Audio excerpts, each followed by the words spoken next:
Mumpung ketemu Abuya, jadi saya tanyakan langsung.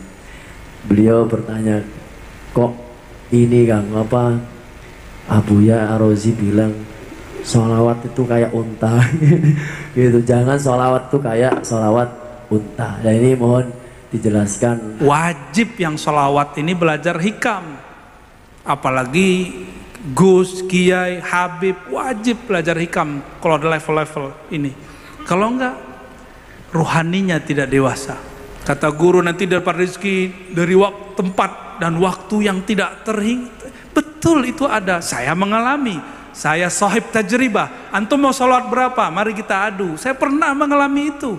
Makanya walaupun saya dipotong sama Habib Abdurrahman sahib antum di pengajian, saya tetap bilang sarang heo. Mungkin beliau nggak enakan ngajak orang awam ke atas. Kalau kita tidak, saya pahit, saya sampaikan. Karena pahit itu jamu, jamu itu menyehatkan. Ada Habib yang mengumpulkan umat, ayo sholawat, sholawat, banyak rezeki, sholawat, bayar utang. Nanti biar saya naikin dia kelas. Gitu. Kalau enggak, sama dengan badui. Persis, mohon maaf, seperti onta. Dia syak. Mulai syak kepada sholawat. Ini yang kayak kita khawatirkan. Kenapa? Dia berselawat dengan nafsunya, bukan selawat dengan cintanya. Jadi jangan salah faham. Kalau antum mau salah faham, silakan. Kalau mau lain faham, apalagi saya paling terbuka dengan orang berbeda faham. Ya. Mungkin ada jamaah yang ingin bertanya. Ngapunten Abu ya. Nggak salah nanya ke aneh. Rambutnya saya hanya menyampaikan ini. Rambutnya mau dibagi-baginya. Begini Abu ya, beberapa waktu yang lalu, waktu saya di mobil berdua sama sahabat saya yang biasa kemana-mana sama saya. Ini belum ketemu sama Abu ya, ini mumpung ketemu Abu ya, jadi saya tanyakan langsung. Beliau bertanya, kok ini Kang, apa Abuya Arozi bilang sholawat itu kayak unta gitu, jangan sholawat itu kayak sholawat unta. Dan ini mohon dijelaskan, karena kadang jamaah itu nggak paham sholawat unta itu apa. Kan setelah saya tonton YouTube-nya, ternyata Abuya itu bersama sahabat saya juga, yaitu Habib Abdurrahman Al-Atos di Bojonegoro. Itu saya itu dipahamkan jamaah yang di sini biar paham untuk bersolawat yang benar tuh bagaimana gitu. Ya. Mungkin itu Abu ya. Saya itu tidak ridho umat itu cuma kelas 1. Saya pengen umat itu tambah dewasa. Jangan Arab Badui itu karena ngaji dengan Rasulullah, ma'rifatnya nambah. Naik.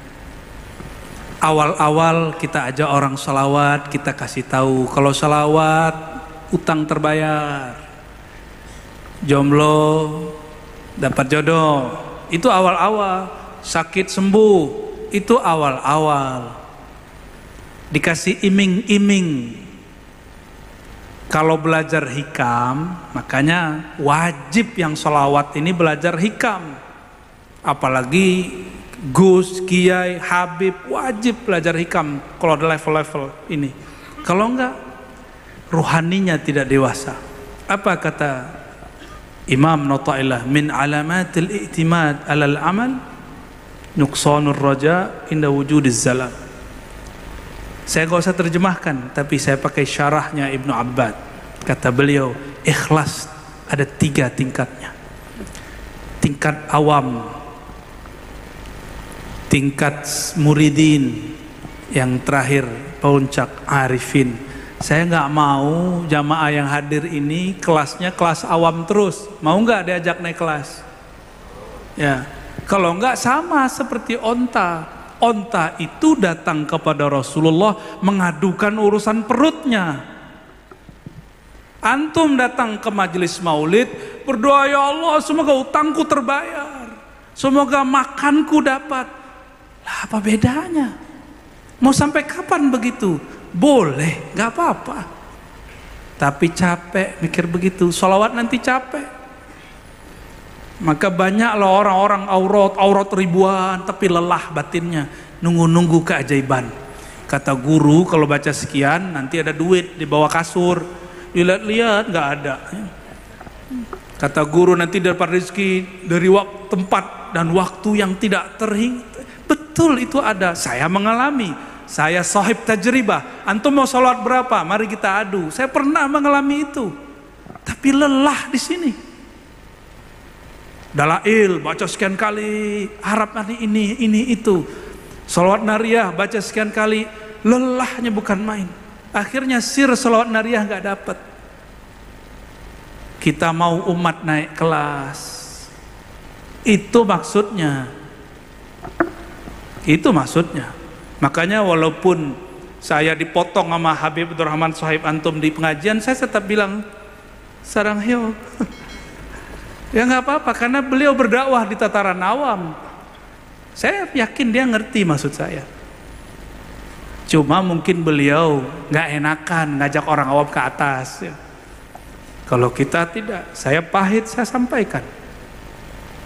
Karena pahit itu jamu, jamu itu menyehatkan. Ya, kalau manis-manis nanti sakit gula. Nggak mau sholawat nanti udah banyak kawan kita udah nggak mau lagi baca sholat nariyah abah. Udah nggak mau lagi wiridan 4.444 kali atau 11 kali ba'da sholat. Kenapa? Kata orang sholawat 11 kali nariyah ba'da sholat ya jelibur rizq, bisa menarik rezeki. Ah nggak ada itu. Sudah begitu Gus, bahaya nggak tuh? Dia syak, mulai syak kepada sholawat.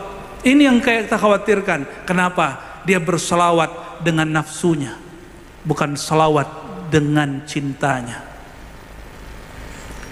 Mau nggak Gus antum aneh puji supaya antum nanti ngasih bocorin apa namanya, misalnya antum sohib amwal nih banyak duit, aneh puji supaya nanti kalau kasih proposalnya cair, nanti nandain itu Ar-Razi kalau muji saya itu pasti ada maunya.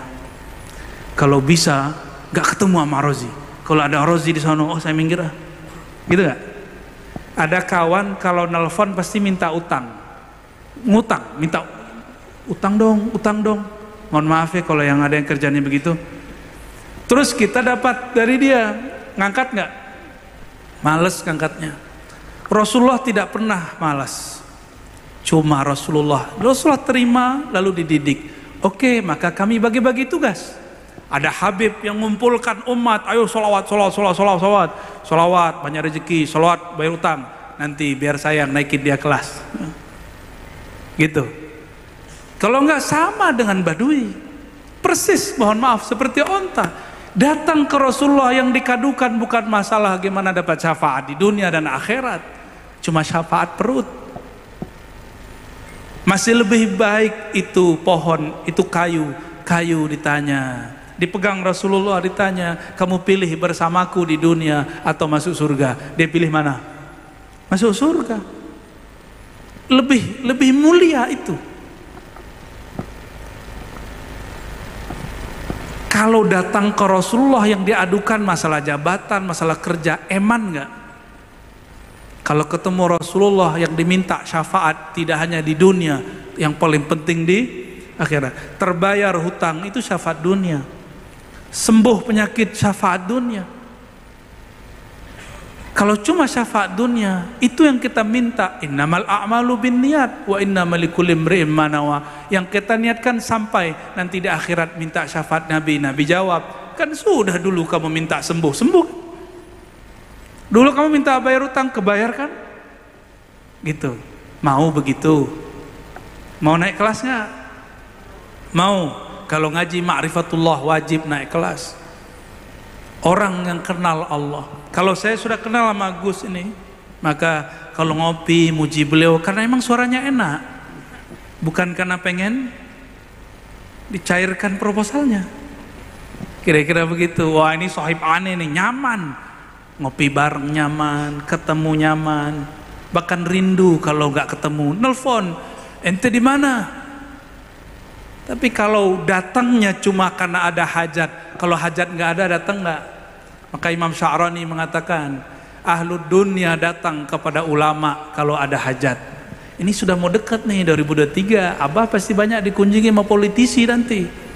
Ya. Nanti Gus ini antum juga sama nih. Bakal banyak diundang-undang nanti tuh, ya. Jadi undang-undangan nanti. Ya. Berkah ya. Amin. Tuh kan seneng kan? Jadi kita tidak melarang, kita cuma bilang, oi jangan tertidur dengan iming-imingan itu untuk menarik orang bersolawat. Kalau sudah solawat kita naikin. Maka ada namanya salawat muridin, ikhlasnya para murid. Murid ini sudah naik kelas, solawat karena ingin tenang, ini loh banyak. Solawat karena bertambah ma'rifat, sudah muridin. Orang-orang ini sudah oke, ini sudah tinggi, sudah kelas tinggi. Sholawat karena ingin batinnya, ruhnya, kolbunya bercahaya. Ini sudah tinggi. Tapi ada yang lebih tinggi dari itu. Orang-orang yang level 2, dia tetap mengedepankan dirinya, tapi dirinya yang batin. Sedangkan kelompok pertama mengedepankan dirinya yang zahir. Lain dengan level 3, arifin. Dia nyembah Allah karena Allah layak disembah. Dia bersalawat kepada Rasulullah karena Rasulullah layak disalawatkan. Bukan karena dia ada hajat. Seandainya dia sakit, dia salawat, tidak sembuh penyakitnya, dia tetap salawat. Seandainya dia punya utang, dia salawat, utangnya tidak lunas-lunas, dia tetap salawat. Karena utangnya salah dia sendiri, bukan salah Rasulullah sallallahu alaihi wasallam. Faham maksud saya? Maka saya tidak marah kepada orang-orang yang mengajarkan itu. Cuma saya gregetan kalau dibiarin begitu. Ya. Bukankah di Quran diajarkan afala taqilun? Apakah kalian tidak berpikir? Disuruh mikir, bukan hanya dibuat khayal-khayalan pahala. Disuruh kita mikir. Dan akal itu hobinya mengenal. Bertambah pengenalan, bertambah kecil terlihatnya pahala. Kita merindukan surga bukan karena surganya lagi, tapi karena di surga bertemu Rasulullah sallallahu alaihi wasallam. Karena di surga nanti diizinkan memandang wajah Rasulullah. Jika setelah memandang wajah Rasulullah baru sanggup memandang wajah Allah. Jadi saya rindu surga bukan karena mau kawin sama bidadari. Di sini juga banyak perempuan. 70 ada bidadari, terus bunuh orang, ngebom orang, ya kurang itu ya. Mending di dunia. Di sorga itu kita ingin rindu masuk sorga karena satu hal yang mahal. Di sana ada Rasulullah sallallahu alaihi wasallam. Kalau tidak ada Rasulullah sallallahu alaihi wasallam, saya tidak akan merindukan surga. Ternyata beliaulah inti dari surga itu. Beliaulah surga yang sebenarnya. Beliaulah ruhul jannah. Ruhnya surga itu beliau. Maka kalau ada kajian hakikat mengatakan tidak usah harap surga, itu maksudnya surga materi, surga syahwat. Maksud mereka, ayo harapkan ruhnya surga. Itu maksud saya, Gus. Ya. Jadi jangan salah faham. Kalau antum mau salah faham, silakan. Kalau mau lain faham, apalagi saya paling terbuka dengan orang berbeda faham. Ya. Dari awal kita berdakwah tahun-tahun 2008, saya mulai dakwah terbuka ngaji kitab 2008, dan kita sudah siap berbeda karena al-ikhtilaf rahmah. Berbeda itu rahmat. Karena mungkin tidak semua orang juga sanggup mencerna yang kita kalamkan. Mungkin senang diiming-imingi, yo sholawat, sembuh penyakit, pulang-pulang nggak sembuh, malah tambah sakit. Di hati was-was loh. Saya mengalami itu. Maka Bapak Saudara, para asatiz, mari sama-sama mendewasakan umat. Sepakat nggak? Mari sama-sama kita mengedukasi umat. Karena ini perintah amanah ilahiyah. Afala taqilun, apakah kamu tidak berakal berfikir? Barangkali itu ya. Jadi majelis sholawat terus lakukan. Antum kan bukan onta tuh.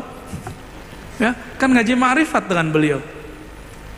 Ngaji ma'rifat gak ada masalah. Lanjutkan itu ya. Wassallallahu ala nabiyina Muhammad.